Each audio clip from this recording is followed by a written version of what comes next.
Baker Mayfield's shoulder okay? We'll talk about it. I'm Barry Trammell along with OU writer Jason Kersey. We're here in the Oklahoman studios in downtown Oklahoma City. And Jason, some news last week. OU quarterback Baker Mayfield's shoulder fatigue, throwing too much. Is this something to be concerned about?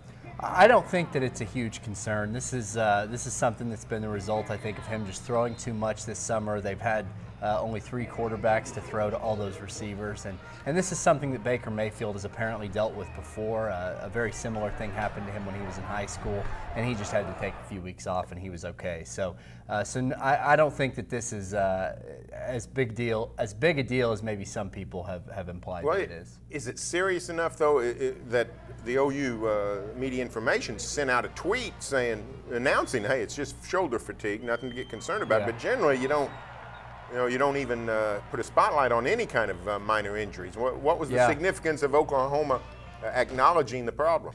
Well, I just think that it had become such a big deal on the internet. It had blown up so much with all these rumors and the concerns about it being a rotator cuff and that sort of thing. And I think that OU felt obligated to acknowledge it. Now, you're right, though, that it's very rare that they would do that, which to me implies that maybe they're telling the truth, because they so rarely put themselves out there like that unless they are telling the truth. Well, Baker Mayfield's shoulder is hurting because OU only had 3 quarterbacks to throw. Mm-hmm.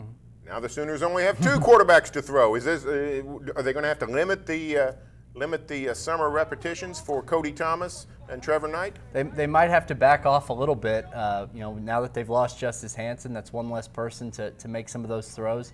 Although they have Connor McGinnis, the Heritage Hall walk-on, arriving on campus pretty soon, I think, and he might be able to take a little bit of pressure off. But yeah, I think they probably ought to think about limiting some of that if their presumed starter is getting hurt. In your mind, does this affect the Oklahoma quarterback derby at all this coming season? I don't think so. I've thought for several months that Baker Mayfield was going to be the starting quarterback, and I still think that regardless of this. All right, well, super. Thanks for the information, Jason Kersey. Stay tuned for further OU football coverage here on News OK and every day in the Oklahoman.